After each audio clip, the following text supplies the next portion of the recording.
Welcome, everyone. Welcome, everyone, to our weekly Torah learning of inspiring and bringing light to the world.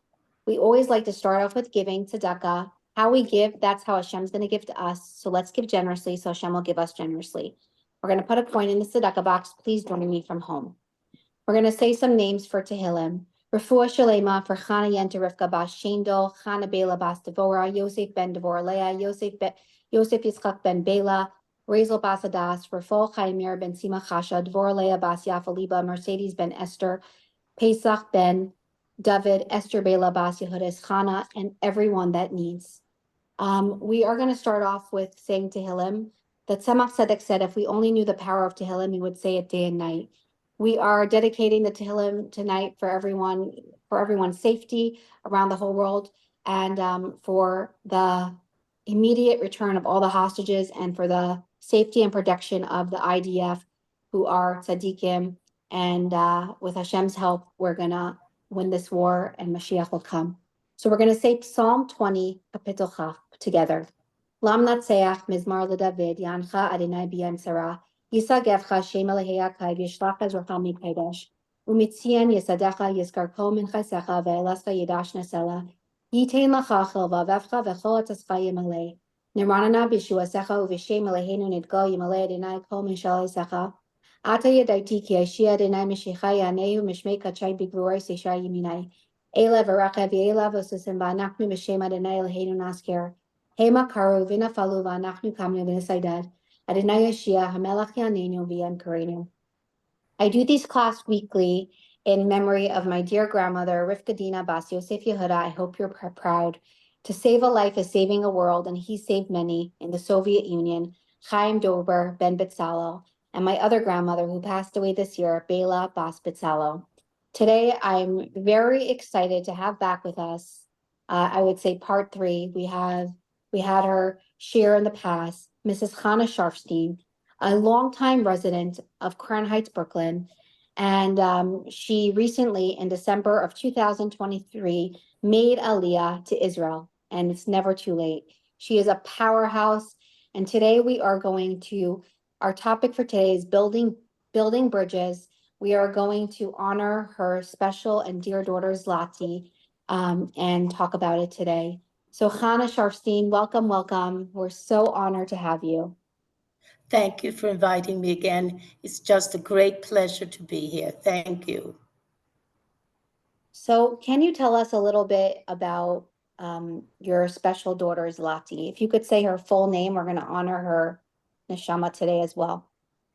Her name is Zlata Esther Sharfstein, and I think one of the reasons that I made Aliyah was on a beautiful, beautiful day when I came to Israel, maybe 10, 12 years ago. For some reason or other, I have no idea really why, I decided that I wanted to buy a caver at Har HaZeitim. And I wanted to have a caver for her because I wanted her to come to Israel. I'd always planned to take her to Israel, but somehow or other, it seemed too complicated with the issues and things.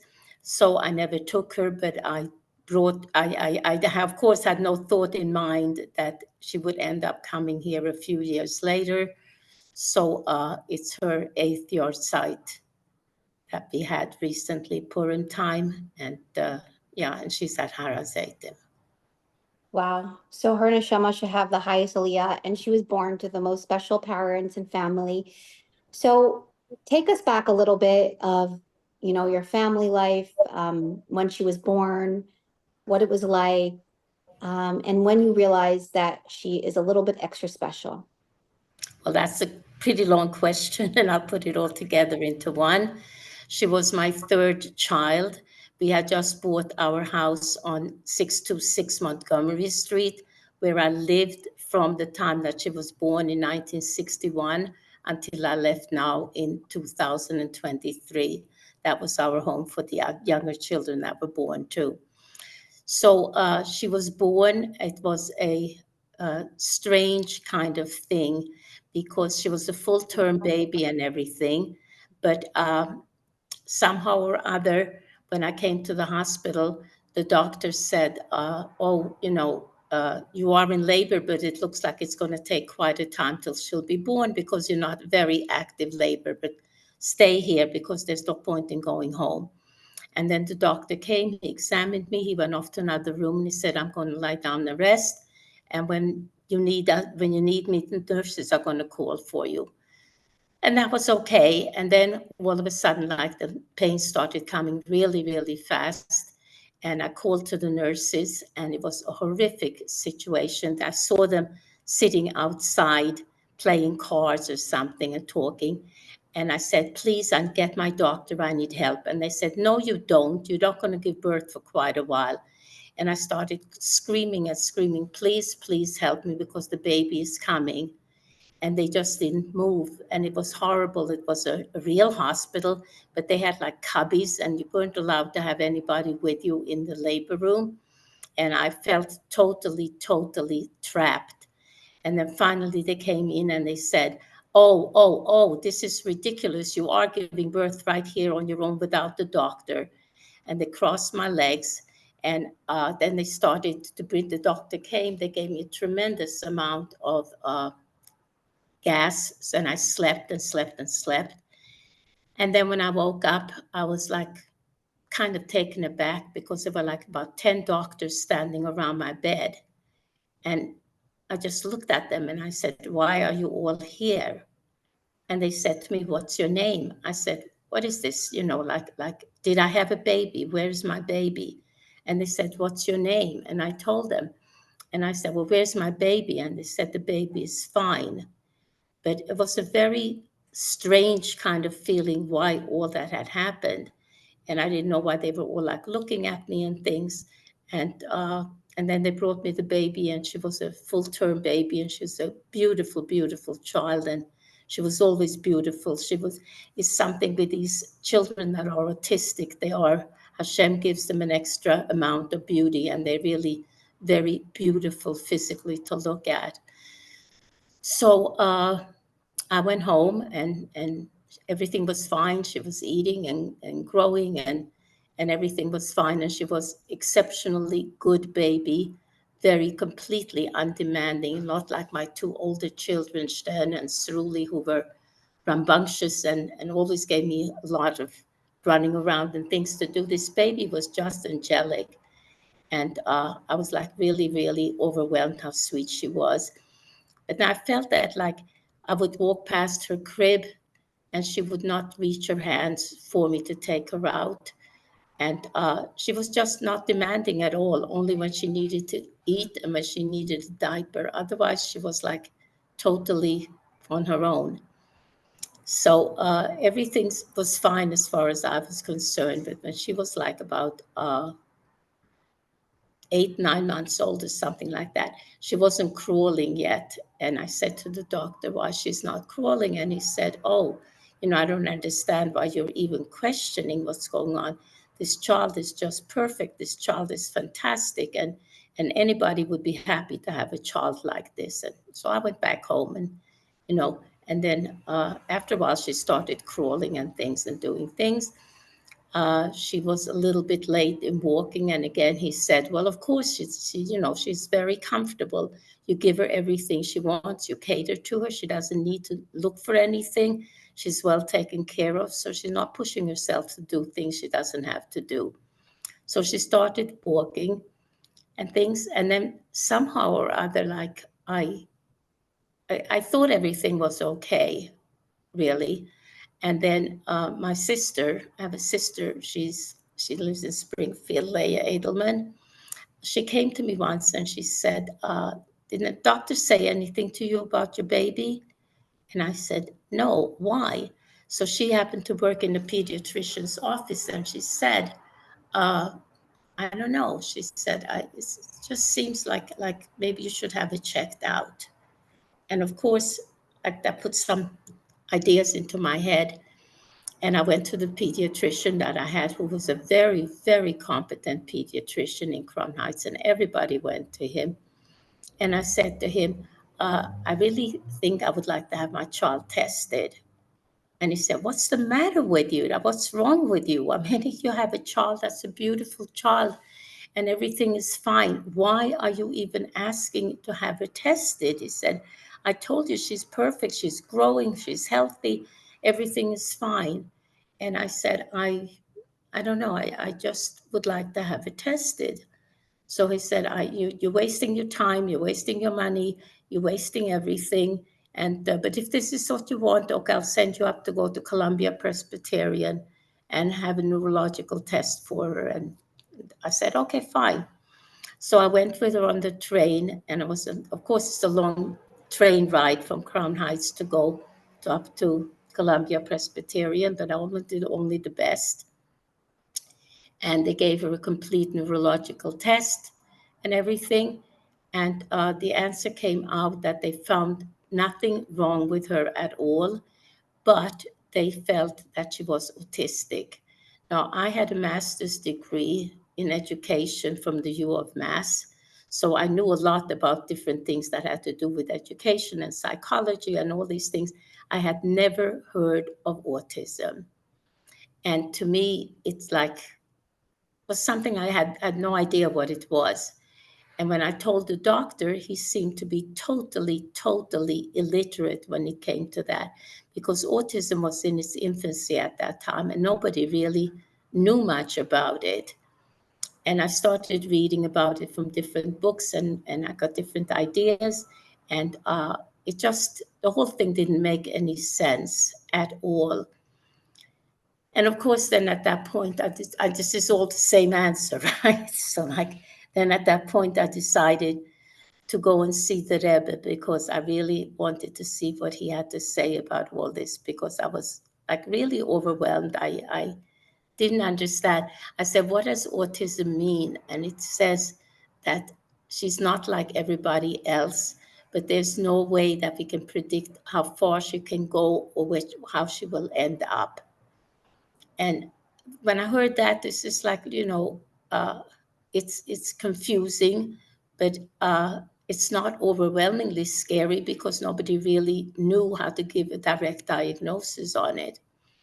So I went to the Rebbe with her, and I remember that, we walked into the room and she was all dressed up and she looked absolutely gorgeous. I mean, when people saw her, they would always comment how beautiful she was. She had that long, beautiful, curly hair that went down to her waist. And I always dressed her nicely. And she was just a very beautiful child and always very well behaved.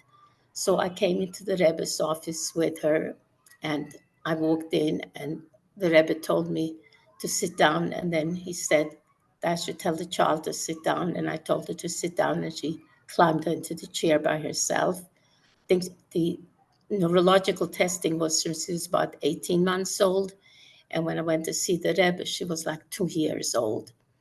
So the Rebbe just sat there and kind of looked at her very intently.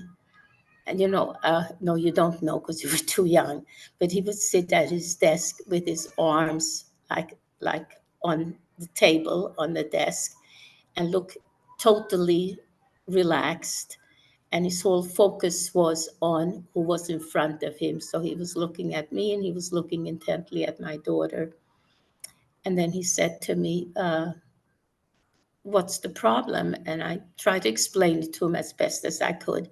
And he opened his drawer, in the left drawer, the middle drawer, and he took out a paper and a pencil, and he pushed it across the table to her. And she took the pencil in her hand. She took it in her left hand, and then she put it in her right hand, and then she started scribbling on the paper. And the Rebbe's face lit up like a light bulb, and he said, "Ich weiß nicht, was du sagst. I don't know what you're worried about. She's perfectly normal. Her reactions are perfectly normal. I mean, well, this is what a child would do. They'll take a pencil and scribble with it." And of course, I felt like really relieved when he was saying that.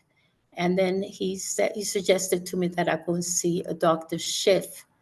I don't know if at your age, if you did it, but the Dr. Schiff developed this special test that you put like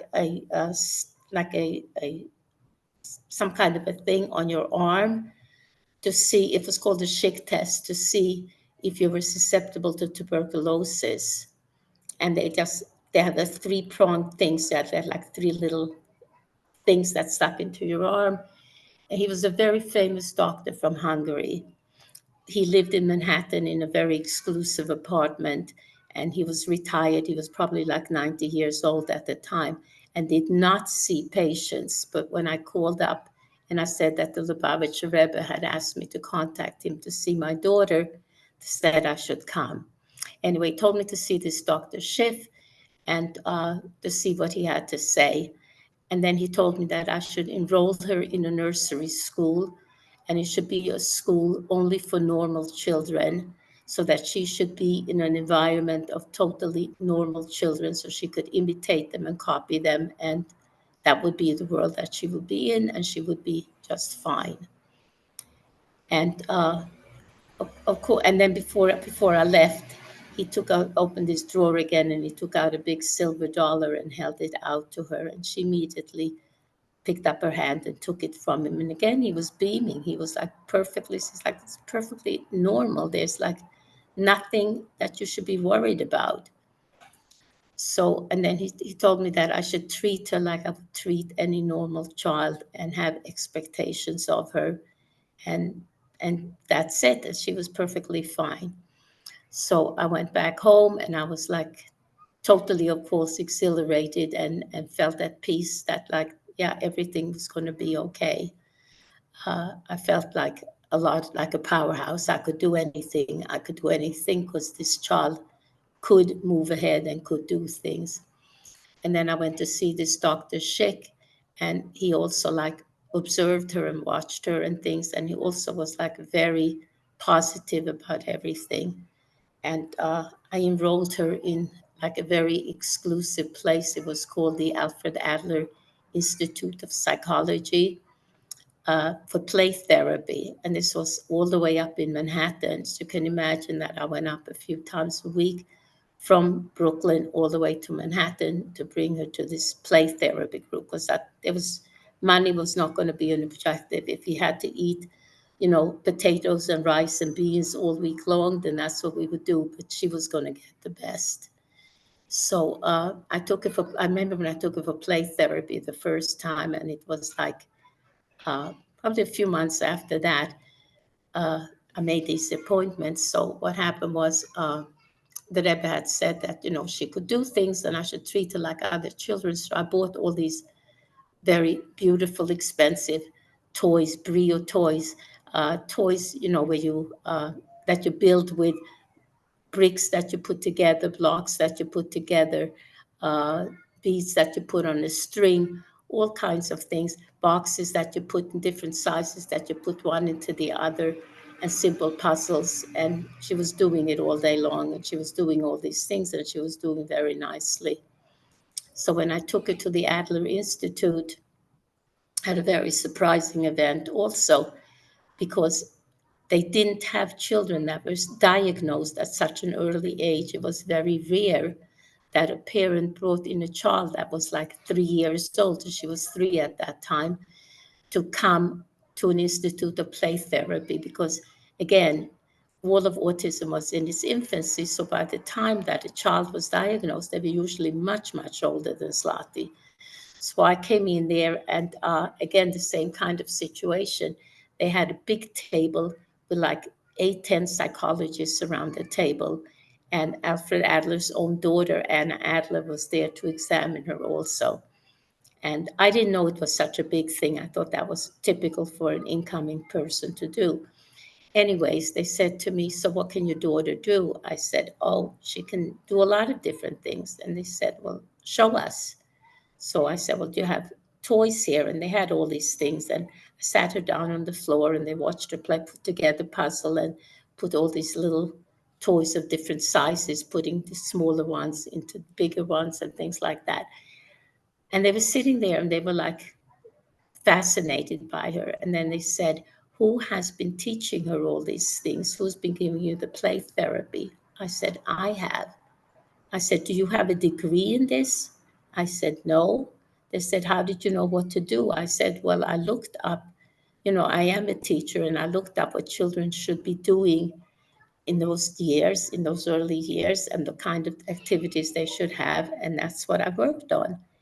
And they were like, whoa, this child is really advanced. And she's like really, really doing well. And they took her in for the play therapy. And then eventually, like I said, she went to a school in the neighborhood, which was a little bit of a disaster for me, because can you imagine, I enrolled her in a play group in the neighborhood with all neighborhood children, and nobody wanted to accept her into their play group. And I said that she was a little different. She was autistic. And so it's like I would have said that, God forbid, she had a disease that was contagious, and she was a dangerous child to have around. And finally, I found a place that wanted her, but they charged me double what they charged everybody else. And they said that they would have to give extra care for her. They would have to have an assistant to really watch her and things like that. And I had to promise that I would pick her up before the other parents came, so they shouldn't, God forbid, see that she was in that play group. And I should make sure to know that any time that there was a birthday party or a special event in the school, she was not allowed to be there. So she should be a persona non grata, that nobody should know that she existed. And I agreed to all that because the Rebbe had said to send her to a school, and there were no other choices. But it was a sickening sensation that you're made to feel that you're not good enough for the rest of us, and this child is not good enough for the other children. So like, stay out of the way. And then I found out from the assistant that she never gave extra time to my daughter if she stayed by herself at the table and didn't come to the play group. No, I mean to the group when they had group activities. They didn't encourage her and things like that. And I kept paying double the amount of money all the time. And kind of this went on till she was old enough to enroll in a school. And then I enrolled her in a school for autistic children in Queens, which was wonderful. It was called Pride of Judea. It was a Jewish school, and the staff was wonderful and the people were wonderful. But the neighborhood was very non-receptive to autistic children, sorry to say. Now, if you have any questions, you can go ahead.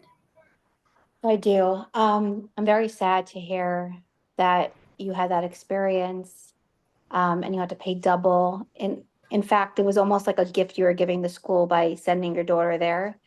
I'm a preschool teacher. I have their 2-year-olds, and you know, the kids that are a little bit different and a little bit extra special, I actually try to give them more of my time because I know that what I invest in them, that's for their whole life. And I also know, for everyone listening, I tell this to my teachers that have worked for me.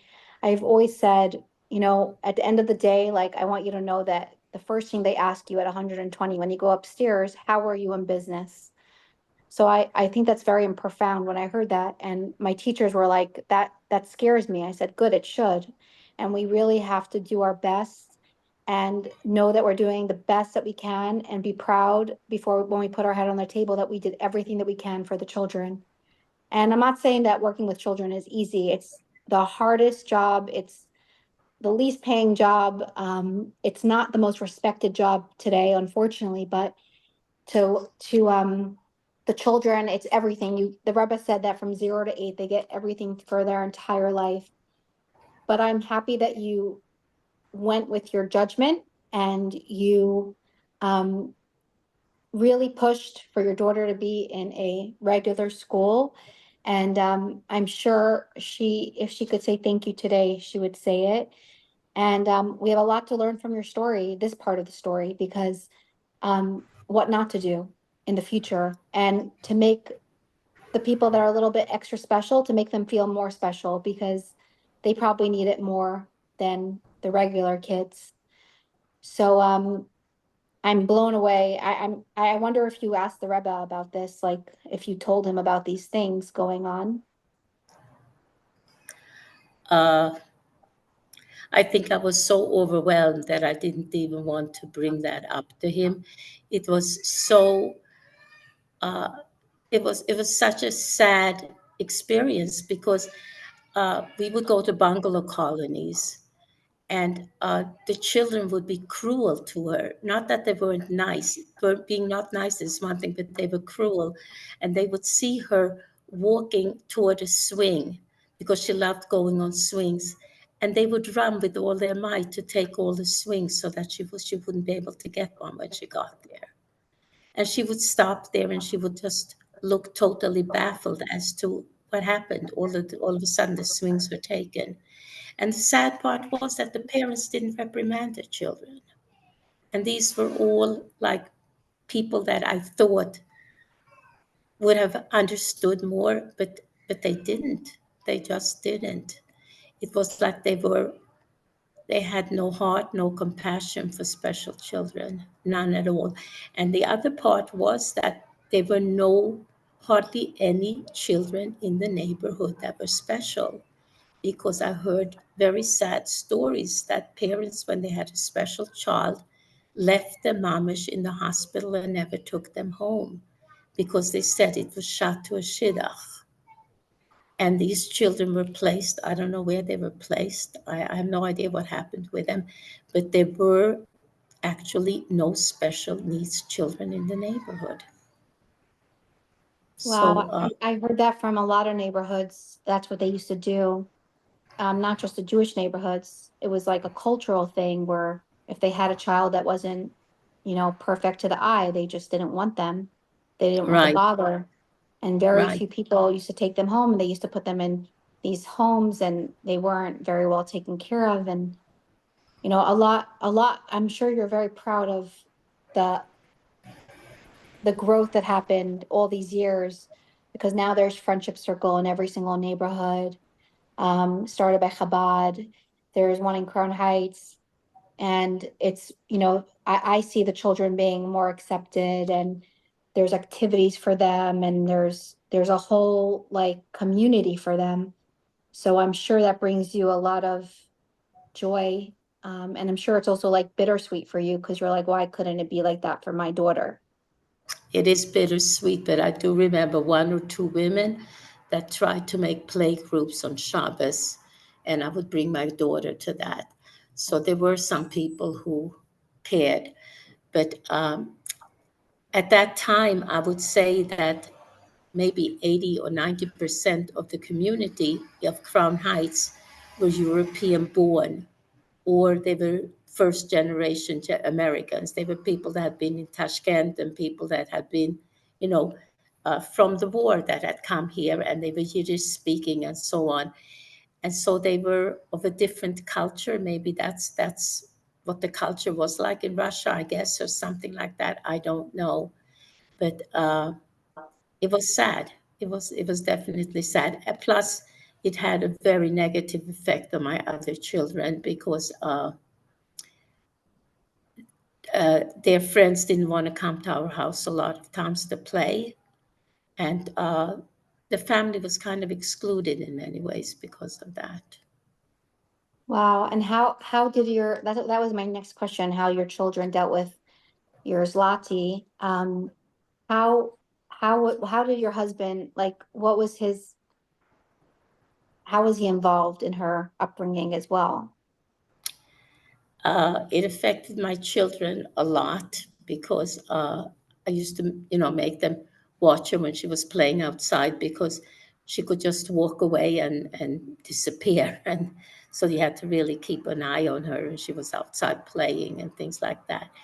Um, they were My son in particular, my son Yisrael, was extremely sensitive, and he was very hurt when children would imitate her walking because she would walk like a tiptoe walk. It's a different kind of walk. Or she would flap her hands, which are typically what autistic children do, and they would mimic her, and it would hurt him terribly, and he would like be really, really hurt by all that. And again, like I said, the parents never intervened. They never intervened, and that's what made it difficult. That you become alone in many ways, and it was hard. It was very, very hard. It was certainly not, I think it was Hillary Clinton said it takes a village to raise a child. Well, there was no village to raise the child here. It was just a lone, lone road. And that's what it was. Wow. Okay, so walk us through her, after she's 3, 4, 5. Tell us a little bit about like where you sent her to school after the one where you said that the next Well, school. she went to the school Pride of Judea for a few years. The teachers were unbelievably kind. They would give me respite, which meant that once in a blue moon, they would offer to take her for a day or two so that I could have some rest, which was like a fantastic change. And they were really, really great. And then I started to go to non-Chabad bungalow colonies where I had friends they were more like young Israel, B'nai Akiva type people. And they were ever so much kinder. It was like a whole different attitude. They were basically Americans, and they were more modern Orthodox, and they were so compassionate and so kind and caring that it was overwhelming. It was really nice. Anyway, when she was like, I think she was like 10 years old, I sent her to overnight camp. And it was a camp it was called Maimonides. It was the only kosher camp for special children in the whole country, not mind in New York, but in the whole country. And it was in Far Rockaway. And it was headed by somebody who was from Chabad. And I sent her there, and she did exceptionally well. And when she was away for that span of time, I realized how overwhelmingly involved I had been with her, that it was like a night and day 24/7 job. And it was really taking a lot out of me. And she came back home, and then the school said, we have a placement for her because we have a residence for her, and she would just fit into our residence.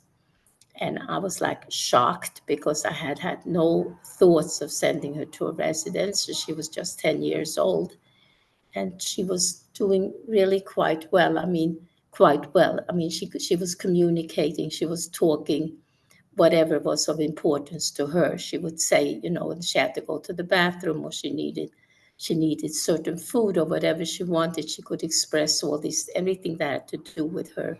She could say very clearly and simply. She could say if she had a headache or a stomach ache, but she couldn't express her feelings. And she'd really come a long way. She was toilet trained. She was feeding herself. She was quite competent, and she was dressing herself with zippers and buttons and bows and all that kind of stuff. And I said I hadn't really been thinking of any placement for her at this time. And he said to me, well, you have to think about it, he said, because we have a placement for her now. This is the only kosher place in the country at this point. And let's say that 2 years down the line, 3 years down the line, you feel that you want to send her to a residence, we might not have a room for her. And then you're going to be stuck. You won't have any place to send her. And that was extremely frightening because I knew what he was saying was really true, and it made sense. And I thought it over very carefully, and I decided that she was going to be in Far Rockaway. She would come home for weekends. I could go visit her as much as I wanted. It wasn't so far away. So then she went into the residence at that point, and she spent the rest of her life in residences. She came home for weekends. She came home for Yom Tovim and stuff like that. But that's how life changed. Were you happy with that decision, sending her at 10 years old? Not really, because like I said, it was a hard decision to do because I hadn't really thought of it. But then, as she was getting older and she was getting stronger and things, if she wanted to do something, and I wouldn't be able to like really control her, was because she was strong. She was strong. She was probably bigger than me already. and it was a little overwhelming. And it was a 24/7 job. Like I said, she could just open the doors and walk out. I mean, she walked out, she was like 4 or 5 years old. She walked out, and we couldn't find her. She crossed Empire Boulevard with all 4 lanes of traffic, and she was just walking around.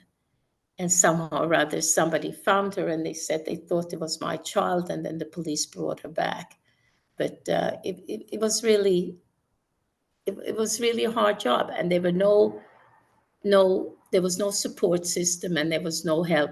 As a matter of fact, when I had my next child, I had another child, Sima, when Zlati was 3 years old.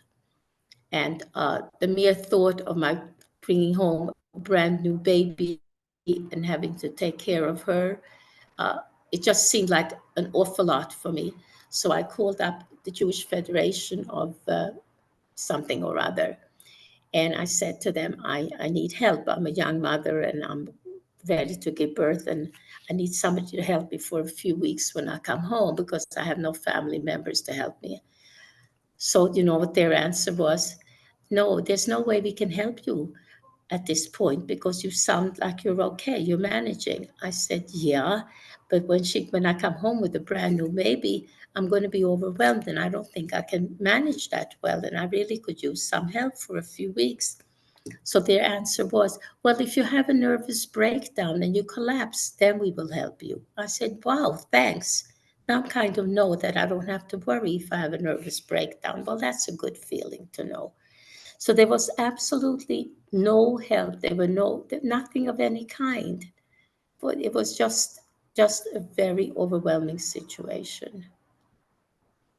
Wow. So So that, I have a question. So I know that you consulted with the Rebbe a lot with a lot of things in your personal life, and you had a beautiful connection with him. You said when your father unfortunately was murdered, the Rebbe really took you under his wing. You want to hear that part of the story? It will be in the descriptions. I'll post part 1 and part 2. But did you consult with the Rebbe again when you sent her to the home, or you felt like you made the decision on your own? I can't remember clearly whether I did. I did bring her in a second time to see him. And again, he was very pleased with her progress and with everything I was doing. She must have been 7, 8 at the time. And again, what he gave me was the hope and the strength to do what I was doing. So when somebody tells you, you're on the right track, have expectations of this child, and do as much as you can for this child. And I was totally absorbed with her. It was like my whole home revolved around her and her needs and her everything. And it was really an overwhelming kind of situation. Uh, like I said, I probably did ask him, and he probably said that, if I felt that pent up and things, that I should go ahead and do it. And if you're aware that the Rebbe had a brother who was not well, his younger brother. Did you know that? I did, but if you could tell the audience, I'm sure most people don't know that. Well, he's the youngest brother in the family, had some kind of a problem, was very, very bright, very capable, but there was something, I don't, nobody really knows all the details, but he was definitely special needs. And unfortunately, he was killed by the Nazis because he was special needs, because that's what they did. They killed people that were not totally okay. So the Rebbe was very much aware of what special needs are, and I think he had a very sympathetic feeling toward these children. And he had plain said that their neshamas are pure, totally pure. By the way, I just have right in front of me here, you can't see it because it's in back of the screen, but I made in ceramics, I made 5 flowers for my 5 children. Let me see if I can take one out and you can see what it looks like. Here it is. So I Gorgeous. made 5 flowers like this in all different colors, and one of them is totally white, and that one represents my daughter Zlati because she was just as pure through her whole life as she was when she was born. So this is what the Rebbe explained, that these children have a special neshama, and they are just pure. I mean, everything about them is pure, and they have like a closer connection to Hashem because they don't know anything but what is right and what is good. So he had a very special feeling for these children, and I think, of course, that was part of what he experienced in his childhood. Okay, so a lot to think about, everything that you shared. So I want to ask you, how was your husband involved in raising your special daughter Zlati? Now, that's a very, very good question. So, to begin with, I will say statistically that having a special needs child places a tremendous burden on a marriage. And many marriages actually fall apart because of that. And many marriages become more solid because of that. It all depends on people involved, obviously. But it's a very, very traumatic and difficult situation to deal with. I think women in general, well, that's because I'm a woman, I guess, are more compassionate and more concerned and more feeling and more overwhelmed. I think men find it extremely difficult to deal with a special needs child. And my theory on that goes, and that's my own theory, but I think it holds true, that men are supposed to be the strong ones. Men are the ones we're supposed to lean on. Men are the ones that are supposed to take care of everything because we're the weaker generation, we're the weaker people. So we want to lean on them. So men can do a lot of things that women can't. Like men can pick up a heavy suitcase, men can open up heavy doors, men can open up cans that are difficult to open. They can do a lot of things that women can't do. They can uh, hammer things into the wall to hang up pictures and so on. They can do things, like I said, that women can't do. However, when there are things that cannot be fixed, a man can get overwhelmed and dumbfounded. It's like if it's something that he cannot do anything with his physical strength and power, he just can't deal with it. And that's what happens to a lot of men. This is a situation which is like you have to put your heart and soul into it, and it's very difficult and very traumatic. You have to go to psychiatrists, psychologists, to doctors, to nutritionists, to try all different kinds of theories and everything else. And men are just not very good at these things. So my husband loved her a lot. He would take her out Shabbos morning to a friend's house for coffee in the morning before he would go to shul. He would take her out for a little walk. He would help out with her as much as he could. But I felt that 90% of the responsibility of finding doctors, psychologists, and all these people that needed to help us uh, to be there for her when she was in the residence, to make sure that she got the best care possible, that everybody did the best that they could, and so on. I felt that the burden came on me, not because he wasn't interested, but because, like I said, men really find it difficult to cope with this. And So if you can go back in time, like, would you do anything different? Like to yes, share, if you well, could tell us, for the viewers listening that may be challenged or going through something similar, so they can, we want to learn, we always want to learn from our past and our mistakes. And I mean, it sounds like you did the best that you can with what you had, and like blown away by everything, how much you gave to your daughter. But I'm sure like now you see what's, as the years evolve, there's more material, there's more, like science out there, there's more like technology to help. But what would you, I want to know, I want you to tell the viewers, just so we can learn from you, like maybe what to do and what not to do. And like, how to change the world in to a better place? I think that I mean, not that I think, I know I did above and beyond what I could have done. I also know that I needed a community and an environment that was more compassionate and caring. And I didn't have that, unfortunately. And I didn't know about that. If you have money, then life, of course, is ever so much easier. Then you can hire private people to come and do things to give you a chance to relax, to breathe, things like that. Which, if you're limited in funding again, then you're really kind of closed in. Thank God today they have like the friendship circle. They have people that come that they help out. That's so important to know that you do not have to be with your child 24/7. There's also, I believe, funding possible for people with special needs children, that they can come for a few hours a day to just spend time with them, to socialize with them, to take them out for walks and so on.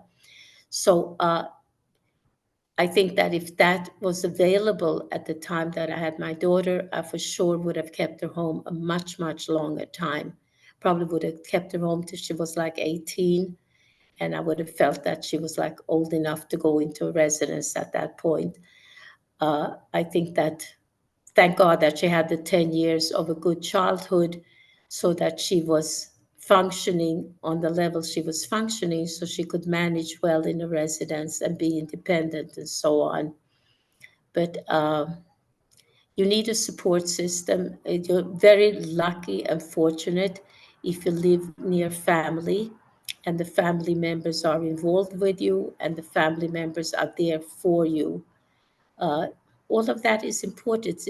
That's why I'm calling this building bridges, that people who are blessed with healthy children, people who are blessed with decent health, that they should raise their healthy children to be compassionate to those that need extra care. If they see a child that needs to be in a wheelchair because there's something that makes him unable to function on his own physically, they should be kind to that child. They should not ignore the child. They should find ways of communicating with the child. Maybe they can play checkers with the child or chess or something like that while he's in his wheelchair. Or if somebody's like has problems of any other kind, of being there for them and making them feel good, laughing with them and talking with them and things like that.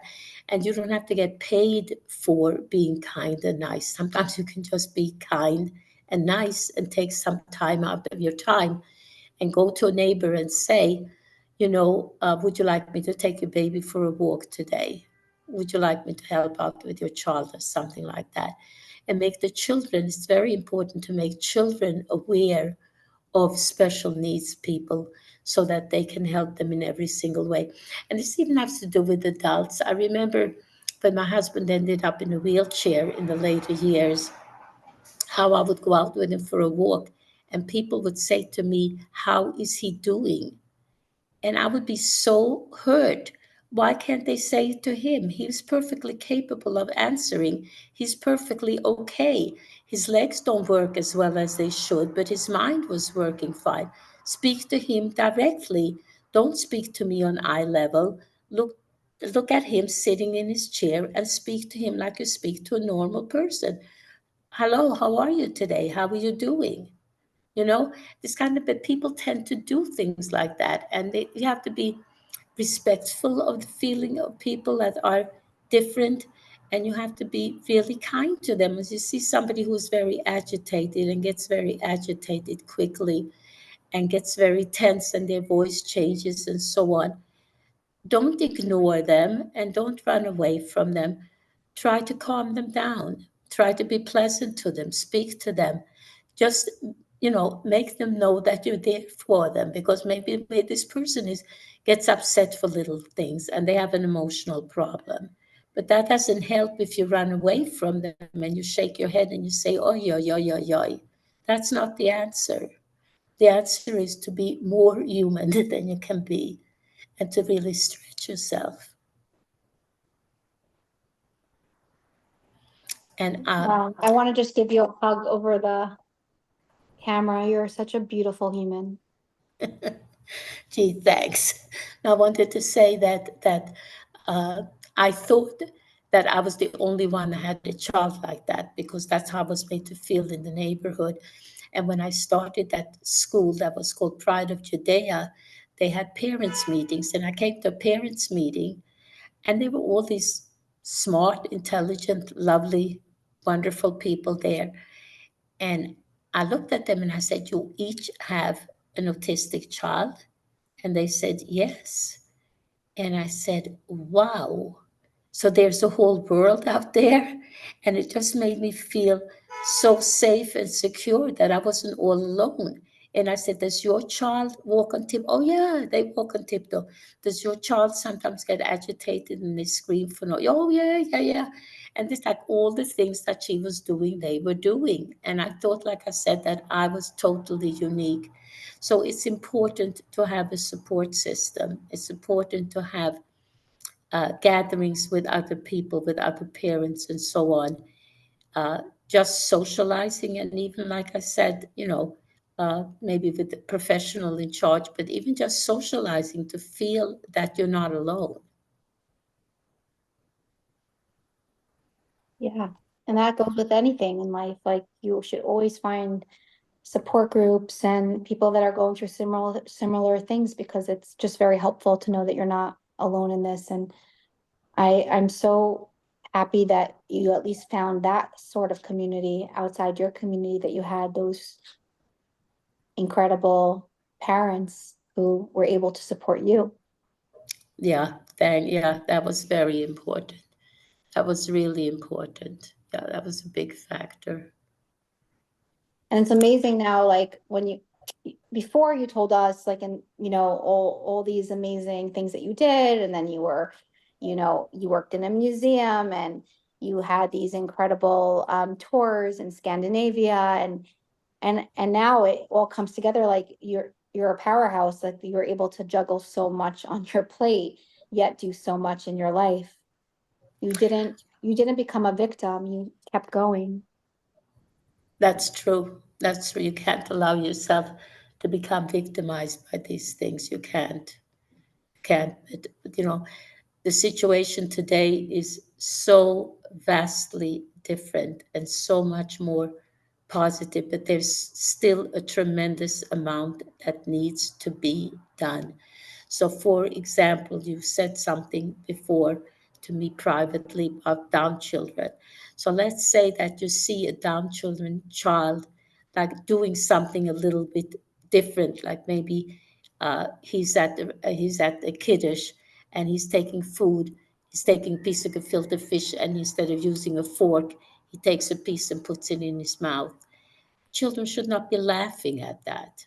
Children should be taught to understand that some people do things differently and they don't understand. But then if they stand on the side and you see them on the side and they go, "Hee, look at that," that's horrific. That's horrific. And if parents see that, they have to immediately stop it. And the parents have to understand that they have to be the ones to show the way, never to make a face or make a comment or something like that, because any little thing that you do that's negative is harmful to everybody around you.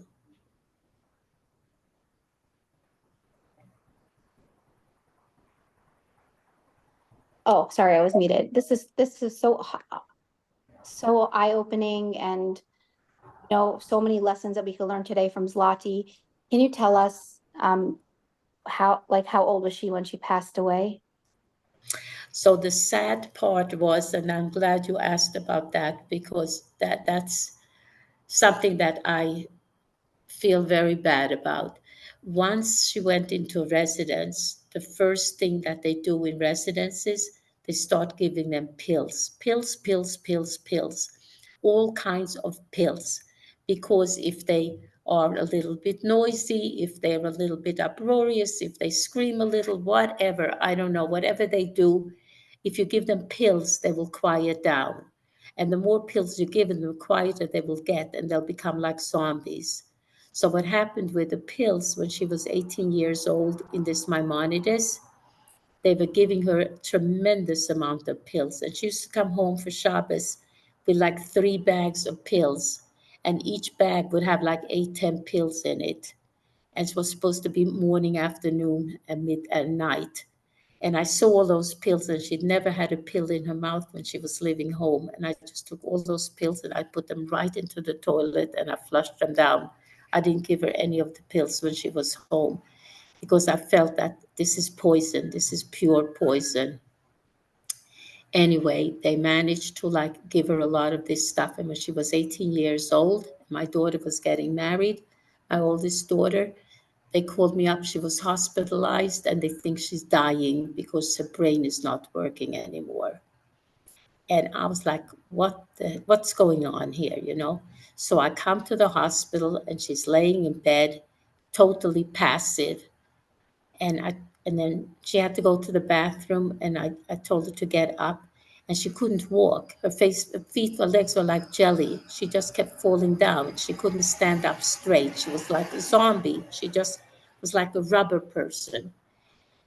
And she went to the bathroom and she came back and I said, you know, this is not my daughter. This is not my daughter. Somebody's damaging her.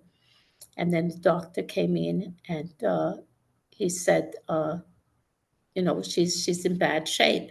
And I said, I want you to do me a favor. He said, what's that? I said, I want you to stop all medication that she's taking. I want to see what's left of her because this is not her. This is not functioning like this. This is not my child. So he said, we can't do that. I said, and why not? He says, oh, because we got a report from this Maimonides school that was run by Frum people that this child can be dangerous and she can be harmful and she needs to have all this medication. So I said, well, I can tell you as a mother, she was home for 10 years. She had 2 younger siblings in the house. She never hurt anybody in her life. Never did anything harmful in her life. What she can do is scream when she gets upset or, you know, run through the house fast or something like that. But she's not a danger. He said, well, this is what the report says. I says, you know what? You take off all the medication like I'm asking you. I'm begging you. And I will sign a paper that if you see her starting to get dangerous and you see something happening that scares you, you can put her in a straitjacket. He said, really? I said, yes, I will sign a paper to that effect. My husband is standing in back of me and he's whispering to me, you can't talk to a doctor like that. You can't talk to them. They know what they're doing. And then I see nurses standing in the corner and they're clapping their hands like that. And I said, please do it for me. Please, I need to see what she's like. You know, they stopped the medication and she came back to herself. And she was actually being poisoned by the medication. The medication was bringing her to a point where she was ready to collapse. So then she was okay for years after that. And I kept telling them, be careful with her medication because she can't handle a lot of medication. And so they gave her some medications that made her gain weight. And well, who cares? So she got heavy. So what? You know, but like, don't give her stuff that's going to harm her. And she was up in Albany, and it was quite a trek for us to go from Brooklyn to Albany to visit her and for her to come down. She came down every couple of months for Shabbos, for weekends, for Yom Tovim. And then there was a place that opened up in Westchester, which was much, much closer, a brand new place. And they contacted me and they said, we've seen your daughter and she would fit perfectly into our program. And we want you to bring her to our program instead. I said, I'm not looking to change her. She's been in Albany for quite a few years and she's doing fine there. She's happy there. Like I would come to visit her and but there were like it was like a maze of buildings with walkways and there was like a cafeteria. You had to walk down flights of stairs and go through corridors and stuff. And I didn't know how to do it. And I would say, Zlati, I want to take you down. And I brought food. We'll have a picnic. Where should we go with the picnic? And she knew she would walk exactly through all these corridors and stuff. And she would show me exactly where to go. She really knew the building and everything. Anyway, they said to me, well, you're getting older. And I wasn't that old then, but you're getting older. And Westchester is much closer. And our place is gorgeous. Our place is magnificent. Just come and see it. So I went to see it, and of course it was beautiful and beautiful grounds. Everything was gorgeous, and they had like 4 or 5 people that lived in a house. They didn't live in a big house like they did in Albany, which was a huge, like more like a hospital setting. These were individual little cottage houses, beautifully furnished and everything. And they said they would put in a kosher refrigerator for her, and they would do this and they would do that, and they were bending over backwards to take her. And I said, well, what about medication? They said, oh, no, we do behavioral something or other. So we don't use much medication. I said, good, because she can't handle medication. So they said, okay. And I really was hesitant about the whole thing. But then I figured, as I'm getting older, yes, it's much closer to have it there. It's less than half the distance to travel, and it's easier to get there. And I could even get there with Accessoride, which made it so that I could go see her whenever I wanted, and it was much easier like that. So we changed her, and then she came to that place, and the first 2 or 3 months, everything seemed to be okay. And then when I came, I saw that something was strange, like her speech was getting slurred, and her walking was like she was like half shaken. She wasn't walking straight, and she wasn't herself. And I told them that, are you giving her a lot of no, no, no, she's doing fine. She's really doing well. You see, she's doing well. I said, no, why is she so wobbly? She's like not walking straight. And why is she like, why is she speaking like her speech is muffled? Why is it like that? It's like she's not the way she's supposed to be. So, oh, it's a hot day, it's a rainy day, it's a cold day. They always had excuses for her, until one day they called me up and they say she collapsed, and I came to the hospital and she was in a coma, and she was in a coma from overdoses of medication. It was called neuroleptic symptoms, something, and she was totally out of it. And she was hospitalized for quite a span of time, and she ended up not being able to walk anymore because she ended up having a stage 3 bed sore, and her whole life was totally damaged from that. So she ended up in another place, and she stayed there, but then she was already like wheelchair bound already, and she couldn't go on the trampoline, and she couldn't go swimming, and she couldn't go horseback riding. She couldn't do any of the things that she had done before. But her speech came back and things, and she stayed in that place. And they were very good to her. They called her the lady. They called her the lady because she always sat like very properly with her legs crossed and always very straight. And all she wanted was makeup. So she had a makeup kit in the back of her wheelchair, and she would tell them to put on nail polish and pedicures and eyeshadow and things like that. And they loved her. They really loved her because she was like she was fun to be with. And if people had snacks, she would always say to them, hold out her hand, and they would end up giving her snacks. And then they wondered why she gained weight and things. And she was just very sweet and charming. And she would say brachas and things, and she knew all the brachas and things. I had said to her when she used to get agitated, patience is a virtue. So whenever she would hear somebody scream in a place or something like that, she would say, patience is a virtue, and things like that. So they really loved her, and she just started to fade away. She was 53 years old when she was nifted. Wow, 53 is the amount that is chapters in the Tanya. Right.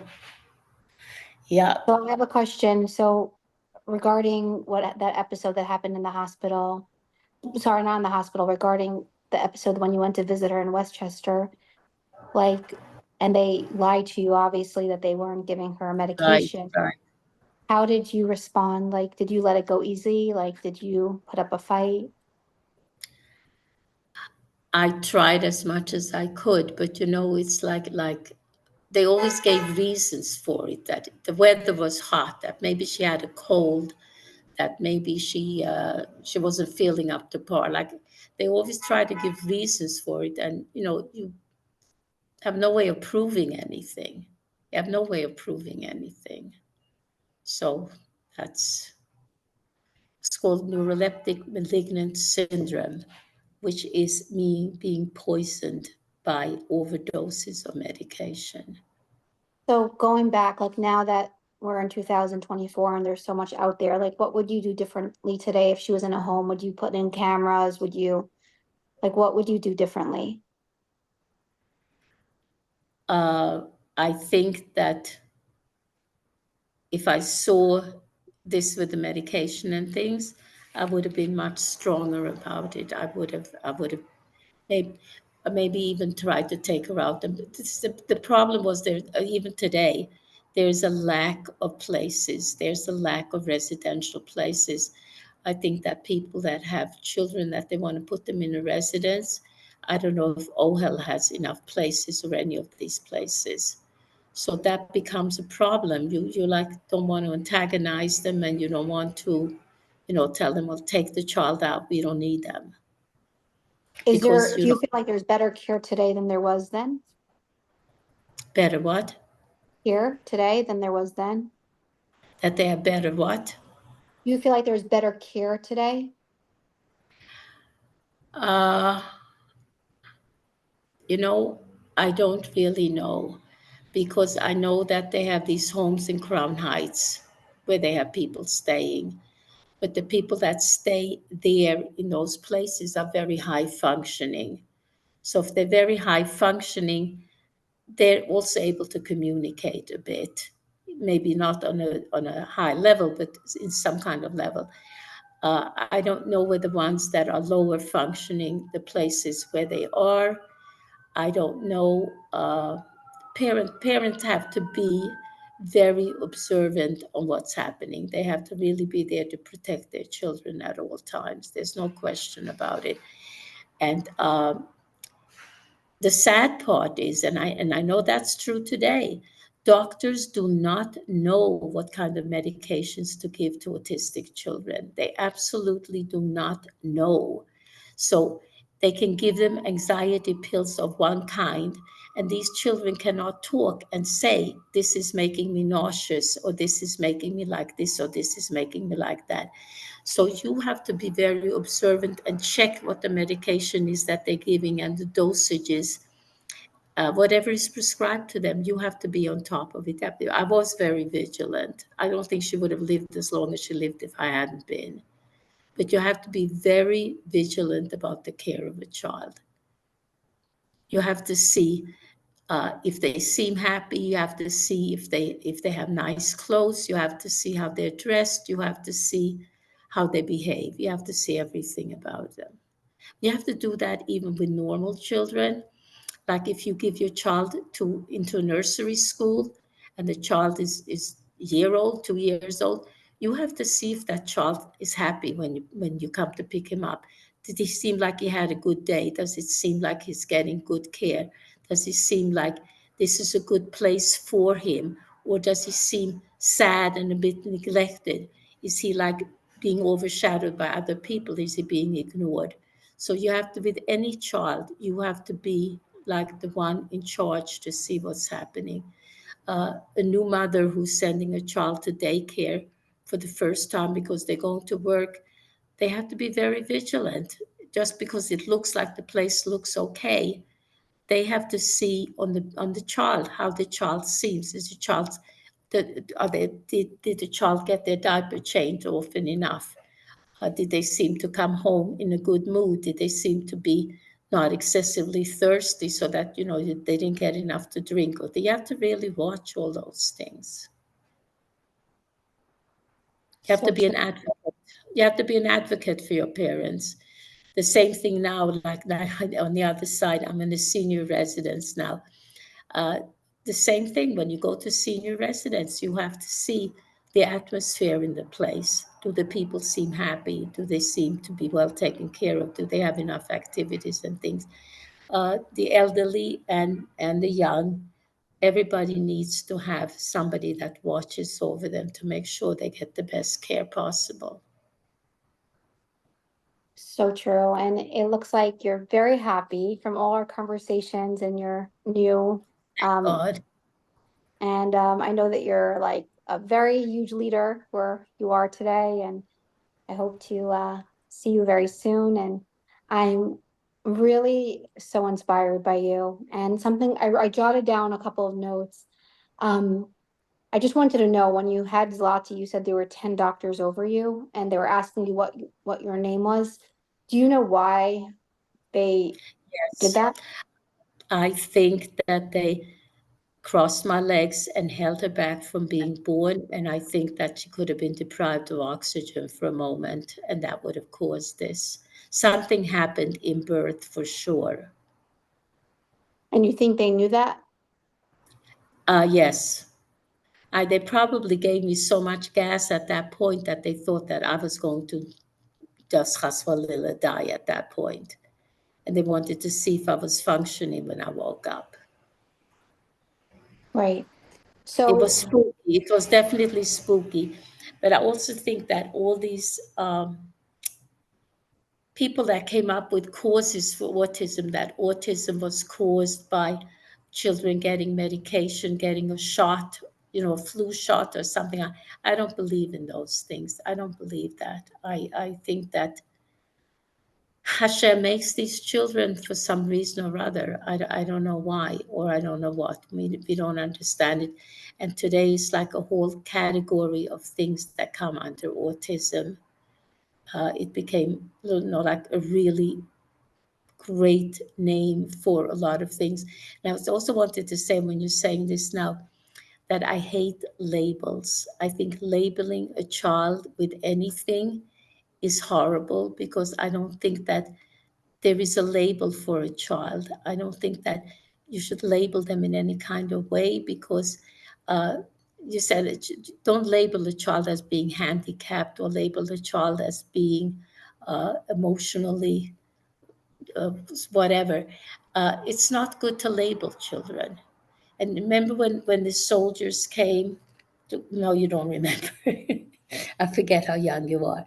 But there was a group of IDF soldiers that came to Crown Heights, and they had actually been uh, in the Olympic Games in, I think it was Toronto, for people who had been damaged in the war.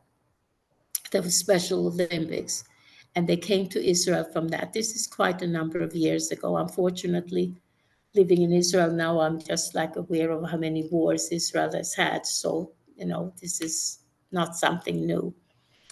So they came to Toronto, and I don't know who convinced them that before they were going to go back to America, they were going to stop going back to Israel. They were going to come to New York, that when they came to New York, they should come and see the Rebbe. And they did.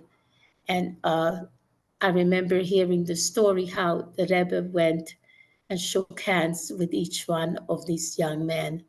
And they were young men who were in the Olympics, but they were, some of them were without an arm, some were without a leg. I mean, they were all people who had been seriously injured in war, but who had worked very hard to be able to be in the Olympics and to come back to themselves. But they they were soldiers who had suffered a great deal. And the Rebbe went up to them, and he shook hands with them. And he went up to one young man who, of course, they were despondent. There's I mean, I just keep thinking of the boys that come here now, that the hospitals are, people think, they hear about how many people have been killed, Rahman Mitzland, and they worry about that. I worry about all the young men that are in hospitals today, that are damaged, that have been hurt, that have to start a whole new life because they are missing an arm or a leg, and they have to start life all over again. The hospitals are filled with them. We haven't heard it for a while, but there were helicopters coming by, because we're near Sharit Tzedek Hospital here. The helicopters would come and bring them fast, to bring them to the hospital, to get them help as fast as they could. So when we heard the whirring of helicopters, we knew that there were some soldiers that were really in not very good shape. Anyway, the Rebbe went up to one of these boys. I mean, he went up to all the boys and shook hands with them. He went up to this boy and he said to him, "Thank you." And this boy afterwards said he couldn't believe that the Rebbe should say thank you. Nobody had said thank you to him before. They had all looked at him with pity. They had looked at him with sadness. His parents could hardly say anything to him. His friends would come and they would sit in his room and they wouldn't know what to say or what to do. The Rebbe said thank you. It made him feel 10 feet tall, that he appreciated that he had risked his life for the country. And this was so important to him. And he came back with a whole new outlook of life, that he could rebuild his life and do something else. So it's like we have to appreciate people who have difficulties in whatever way it is, whatever age they are, whatever situation they're in. And we have to like commend them, and we have to compliment them on their accomplishments, and we have to respect them and appreciate them. And that's what building bridges would be. Wow. And another thing that I wrote down is always follow your gut. You are this mother that had a gut feeling, and the doctors, the best doctors that everyone respected, almost like told you, like, what are you doing? It's in your head. It wasn't in your head. And you went with your gut. And thank God you did, because you were able to get her the help that she needed. Because the Rebbe said from 0 to 8, you get everything for your entire life. And you really got her the help that she needed. I want to tell you, I took her to a very, very famous child psychiatrist. And mind you, in those days, we had no no health benefits of any kind. So when you went to a doctor, you had to pay private doctors whatever they asked. So I went to this doctor and he wanted $50, which in today is probably like $300. But hey, I needed the best for her. And I came to him and he looked at her and he said, "Do yourself a favor, get her out of the house." And he was so cold and it was really ugly. And I said to him, I should get her out of my house. She didn't ask to be born. I should just send her out of the house. He says, yeah, because she'll mess up your life. She'll take too much out of you. And she's never going to amount to anything. So why don't you just, send her off right now and forget about it? I said, well, she's made so many strides. She's walking, she's talking, she's responding, and she's almost toilet trained. He said, toilet trained? This child is going to be toilet trained? What are you imagining? What are you talking about? Forget about it. Just, like you did enough and that's it. If not for the fact that the Rebbe said, treat her like you would a normal child and have expectations of her, and try to get her to do the most that you can do. I mean, if I hadn't had that in back of my mind and I came back home and I continued the toilet training, and within a couple of weeks she was fully trained. You need to have a tremendous amount of emuna, and you have to have a tremendous amount of bitochen, and you have to really believe that you can do as much as you can do and do as much as you can. It's so much easier to say, I give up. This is not for me. That's the easy way out, but you can't do that. Wow. Thank you so much for your sharing your story and sharing your Zlati with the world. And we should be reunited with her with the coming of Mashiach. When Mashiach comes, she's going to be able to tell you how much she appreciates everything you did for her. And I'm sure of it, because you're such a exceptional mother and human, and blown away. Yeah. So I just want to say thank you to Mrs. Sharfstein for your incredible share today. And if anybody has feedback for the class, please send it to me and we'll send it directly to Mrs. Sharfstein. If anybody has questions, please send it to me. I'll connect you to Mrs. Sharfstein. She's wonderful and she has so much insight, and thank you so much. This is a recording, so we're going to get all the feedback together. For this class in particular, I'm asking everyone to please send feedback, detailed feedback. I'd really appreciate it. And Mrs. Chana Sharfstein will appreciate it as well. Before we share our video, a beautiful video of the Rebbe interacting with special children, and parents, I want to just give thank yous. It's very important to give hakaras hatov. I want to say thank you to Hashem for this opportunity that I get to do this weekly. I want to say thank you to the Rebbe for really helping me with this class. Somehow it always comes together last minute. I want to say thank you to Shani Jacobson, my mashpia of the class, for helping out so much. I want to say thank you to all the ambassadors of this class. Thank you for being incredible and sharing these classes. It picked up worldwide. If you want to become an ambassador today, reach out to me. It's so easy. It's just like a tap of a button and it goes viral. I just got a new ambassador, Chana Sharfstein. We're going to talk after the class. Thank you so much. It's from Israel. And I want to say thank you to my dear husband who helps with this class and really does behind the scenes support me with it and all the tech and help put it on the social media platforms. So I have a comment. sure. Okay, I just wanted to say that I wrote about Slati and about other special needs children in a book called Dignified Differences. And if you want to have that book, I think that's a helpful book because it includes beautiful sayings, what the Rebbe said, and meetings with the Rebbe with other children and things like that. So Where can we get this book? I think that they have it in bookstores, in Jewish bookstores. Okay, and you're an author of how many books? Just let us know because I want everyone to know this. Nine. 9 books. Yeah, And what is your which book are you most proud of? I'm sure all of them, but what is your favorite book that you put out? two of them are my favorites. Well, Dignified Differences, I think, is very helpful for parents or any young people or any person who wants to know more or get a better, deeper understanding of what special needs children are. The book that I wrote, of course, is Beyond the Dollar Line, that was just republished recently. That's one of my very favorite books. And the other one is The Little Leaf. It's a Okay. children's. I really recommend everyone to buy her books because if you like how she speaks, you'll even more likely like how she writes and expresses herself. So please, I'm gonna link these books in the description of the class as well, so you'll know where to get it if it's on Amazon. So we'll check it out. I'll talk to Hannah Sharfstein after the class. So thank you, Okay. Hannah.